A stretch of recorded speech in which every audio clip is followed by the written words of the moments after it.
সারা বাংলাদেশের প্রত্যেকটা মানুষকে আমরা বলবো, আপনারা প্রত্যেকের জেলায় জেলায় দুর্গ করে তুলুন। আমরা আগামীকালকে থেকে লাগাতার ব্লকেট কর্মসূচি ঘোষণা করলাম। ব্লকেট চলছে, ব্লকেট চলবে।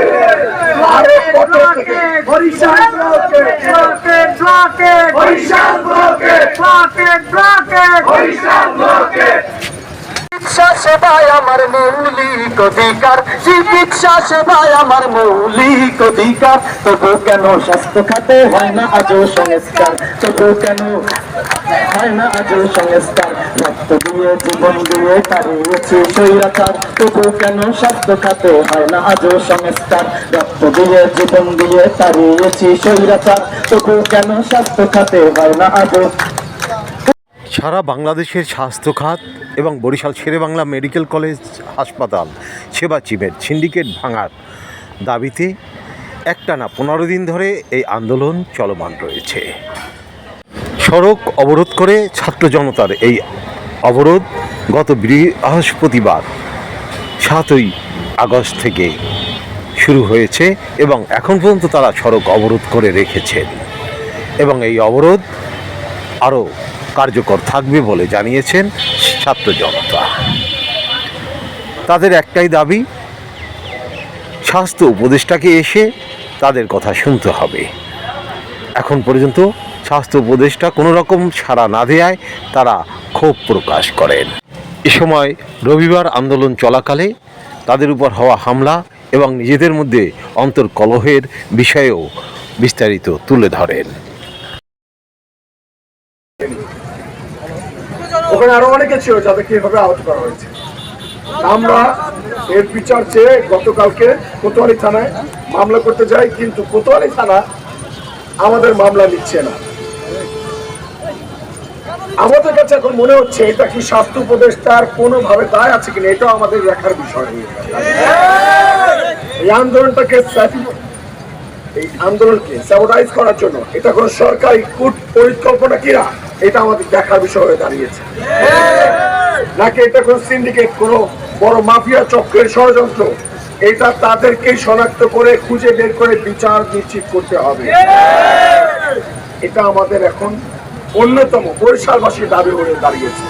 আপনারা জানেন, প্রত্যেকে জানেন যে রাষ্ট্র একটা শক্তিশালী রাষ্ট্র, সেটাকেই বলবো যারা হচ্ছে এই সকল সিন্ডিকেট মাফিয়া চক্রের বিরুদ্ধে স্ট্রংলি তারা এই চক্রগুলোকে প্রতিহত করতে পারবে। আমরা সেটাকে শক্তিশালী রাষ্ট্র হিসেবে মনে করি। কিন্তু আপনারা তো জেনে থাকবেন যে গতকালকেই সেবা চিমের vice principal doctor Anwar Hossain বাবলুর মৌখিক নির্দেশে সেবা চিমে বন্ধ হয়ে গেছে কিডনি, হেপাটোলজি, গ্যাস্ট্রোলিভার বিভাগ। 3টা বিভাগ তাদের মৌখিক নির্দেশে বন্ধ হয়ে গেছে। তারা যে এই গণমানুষের আকাঙ্ক্ষা, গণমানুষের আন্দোলন, এটাকে যে পরোয়া করছে না, এটা তার উপযুক্ত প্রমাণ। তারা মানুষকে মানুষ মনে করছেন এবং তাদের সিন্ডিকেট অনুযায়ী এইভাবে হয়তো আমাদেরকে চলতে হবে, সেটা হচ্ছে তারা জানান দিয়েছে।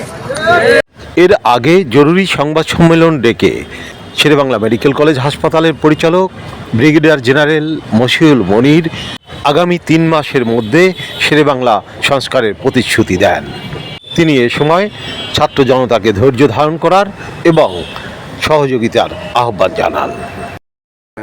ওদের আন্দোলনের যে ইস্যু সেগুলো কিন্তু যৌক্তিক এবং এগুলো নতুন কোনো ইস্যু না, এগুলো অনেক পুরনো ইস্যু এবং এইটার জন্য স্থানীয়ভাবে আমাদের পক্ষে যতটুকু সম্ভব সেগুলো আমরা অনেকগুলো করেছি এবং সব বাকিগুলো আমরা চলমান আছে, ম্যাক্সিমামগুলো করে ফেলবো যেগুলো আমাদের পক্ষে সম্ভব। আর যেগুলো আমাদের হায়ার অথরিটির সহায়তা লাগবে সেক্ষেত্রে অলরেডি আমরা মন্ত্রণালয়ে ডিজি হেলথে আমরা যোগাযোগ করে সাথে সাথে কথা বলেছি এবং ওনারা আশ্বাস দিয়েছেন এবং আস্তে আস্তে একটা সব ব্যবস্থা করবেন। যদি প্রয়োজন হয় ওনারা জরুরি ভিত্তিতে হয়তো কিছু জিনিস এবং কিছু চিকিৎসক আমাদের পাঠাবেন। এই সরকার আসার পরেই কিন্তু স্বাস্থ্য খাতে সংস্কারের জন্য কমিটি করেছেন এবং এই কমিটি কিন্তু 32 দফা দাবি সাজেশন দিয়েছেন এবং ওই দফাগুলো এক্সিকিউট করার জন্য মন্ত্রণালয় কিন্তু নতুন একটা সেল তৈরি করছে এবং government is active on it. But কি এগুলো তো এত লম্বা প্রসেস এবং এত জটিল, হেলথ সেক্টরটা একটু সময় লাগে। যেহেতু আমরা একটু পিছাই গেছি, এই কিছুদিন হয়তো আমাদের কষ্ট হবে। আর কিন্তু তো এক্ষেত্রে সবচেয়ে ভালো হচ্ছে যে যারা আন্দোলনগুলো করছে এটাতে আমাদের গভর্নমেন্টের এর উপরে কাজ করছে। তো তারা যদি নিজেরা একটু আমাদের সাথে বসে মন্ত্রণালয়ের সাথে যোগাযোগ করে হয়, তাহলে আস্তে আস্তে কাজটা হবে। তারা যেটা করতে পারে যে আমাদের কাজটা কতটুকু হচ্ছে তাদের মনিটরিং করলো, আর সেটা বললো না এখানে আপনাদের দেরি করতেছে, এটা একটু এক্সপিডাইট করেন, একটা জব দিতে জায়গা থাকলো আর কি, কোনো সমস্যা নাই। কিন্তু জনদুর্ভোগ করে একটু ডিফিকাল্ট হয়ে যাবে, মানুষ তো কষ্ট ওরা হাসপাতালে সিন্ডিকেটের কথা বলছেন এই বিষয়ে। হ্যাঁ, আসলে দেখেন আপনি সিস্টেমের ভিতরে আমরা প্রবলেমটা রেখে দিই, তৈরি হয়েছে। দেখেন আমার 500 বেডের হাসপাতাল, অবকাঠামো আছে 500 বেডের, কর্মচারী আছে 386 বেডের, প্রশাসন অনুমোদন আছে আমার 1000 বেডের, রুগী থাকতে 2400। এই যে আপনার ক্রমবর্ধমান যে চাহিদা, তার সাথে যখন আপনি সঙ্গতি রেখে রিসোর্স না বাড়াবেন, সব যদি না বাড়ে তখন কী হবে? তখনই কিন্তু সমস্যাগুলো হবে। আপনি দেখেন মেডিকেলের সামনে সব ডায়াগনস্টিক সেন্টার আছে, দেন এইগুলো আছে, এগুলো তো একদিনে তৈরি হয় নাই, তাই না? কিন্তু প্রয়োজনে তৈরি হয়েছে। বাট আমরা যেটা করব, আমরা যখনই আমরা সক্ষমতা বৃদ্ধি করবো, যেমন ল্যাবের সক্ষমতা বাড়লে কিন্তু রুগী এমনিতে বাইরে যাবে না, এখানে বিকজ এখানে আপনি কম দামে আপনি টেস্ট করতে পারছেন। তো সক্ষমতা অলরেডি আমাদের বাড়ানোর প্রক্রিয়া চলমান, তো এটা করতেছি এবং আমরা সব নিয়মিত অভিযান চালাবো।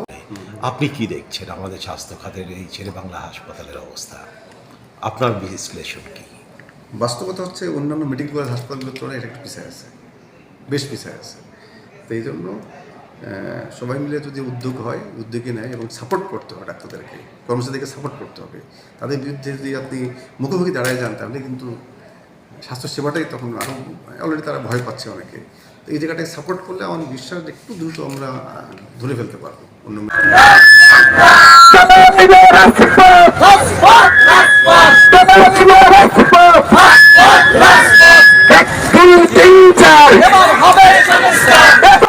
তবে পরিপূর্ণভাবে সংস্কার না হওয়া পর্যন্ত এই আন্দোলন চলবে বলে জানিয়েছেন ছাত্র জনতা, এবং আগামীকাল থেকে টানা বরিশাল ব্লকের ঘোষণা দিয়েছেন তারা। Arif Ahmed, Nathullabad bus terminal, Barishal.